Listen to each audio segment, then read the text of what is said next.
On May 4th, for $99, the new Steam controller finally hits the market. But if you've been following the breadcrumbs since the initial announcement in November 2025, you know this wasn't the plan. We were supposed to be getting the living room takeover bundle, the dedicated box, the VR headset, and the input device all at once. So, why the split? Is Valve's hardware strategy falling apart? Or are we witnessing the most calculated slow roll in gaming history? To understand the scope of what is happening, we have to go back to the moment this was all revealed. Gabe Newell himself set the stage for this new era. We've been super happy with the success of Steam Deck, and PC gamers have continued asking for even more ways to play all the great titles in their Steam libraries. Our work over the years on other hardware and even more importantly on SteamOS has enabled Steam controllers, Steam Machine, and Steam Frame to do just that. Gaben's quote highlights the full circle moment Valve is in, but that circle just got a lot more complicated, as Valve's very own Pierre-Loup told IGN. What can you tell me about Steam Deck 2? We're hard at work on it. And, obviously every step of the way, like if you look at our hardware projects over the years, there's always, you can draw a straight line from original Steam controller and Steam machines to Steam Deck to everything that we're announcing and shipping this year, right? And we expect Steam Deck 2 will be, a lot of the same, where a lot of what we're doing here will be learnings, that build up to it. That straight line is the key. Today, we aren't just talking about a $99 controller. We are discussing the RAMageddon crisis holding back the Steam Machine, the secret performance tools Valve has just given developers to fix their games, and the confirmation that Valve is now hard at work on a next generation Steam Deck 2. So let's start with the piece we actually have, the controller. While I'm sure most of you have already seen your own reviews that focused on the TMR magnetic sticks and even the 35-hour battery life, Valve's Pierre-Loup and Steve made it very clear in their recent sit-down that the controller is a building block. One of the biggest hurdles of the original 2015 Steam controller was the learning curve. It was too weird for the average console player, but with the new version, Valve is doubling down on input parity. Valve engineer Steve says the controller doesn't have RAM in it. It's not as complicated to start getting out the door for us. From the beginning, these were all different products, and the only hard deadline is we didn't want to ship the Steam Machine before the Steam controller. There's no point in holding it back while we work through the other stuff. We want to provide as many advanced inputs as possible so people can just play the way they want to play their games.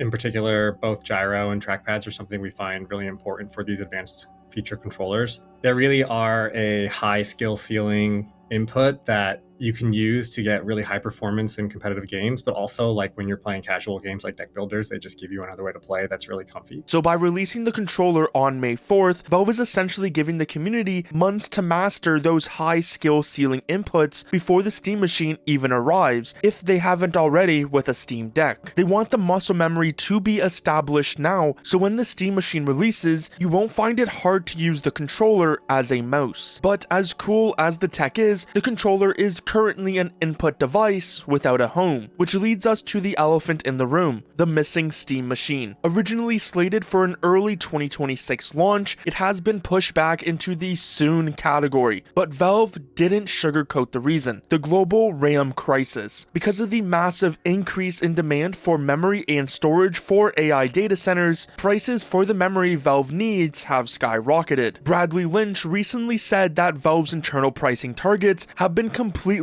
upended by this. Valve just added a bunch of packages to the Steam Machine and Steam Frame apps. Usually they stage different hardware SKUs, including different power cables required in different regions for purchase this way. Info on them is definitely coming soon after controller launch. Lynch also noted that the Steam Machine is affected the most by these RAM costs. While the Steam Frame is not bad, this explains why Valve is holding the machine back. If they ship today, they would have to charge a lot more than they originally planned for. Pierre-Loup was blunt about this yesterday. The key thing that is making it not launched yet is really just about the logistics of finishing it up in terms of supply and getting it to users' hands. Doing it in the other order would have been harder, right? Like the machine is harder to ship out without a controller, but the controller is definitely something that we think is going to be primarily used by an audience on normal desktop PC, and so we want to make sure that we can get it into their hands as soon as possible, as soon as it's ready, basically. Without having to wait for any other, factors there. Essentially, Valve realized that if they shipped the Steam machine today, they would have to charge a painful price. And if there's one thing Gabe Newell hates, it's a price point that limits adoption. Just remember how Gabe Newell described the Steam Deck's $399 starting price as painful but critical. Reports from Insider Gaming and Tech Radar suggest Valve is currently going back and forth internally on whether to sell the Steam machine at a loss to combat these rising component costs. They want this to be the default living room box, and they can't do that if it costs too much. But something that needs to be noted is it seems like the Steam machine is nearly finished on the software side. As Pierre said, in terms of Steam machine and stuff, it's really just about the logistics of getting it into users' hands. I think if you've used the Steam Deck docked, the experience is pretty much there, right? It's that plus some more GPU horsepower.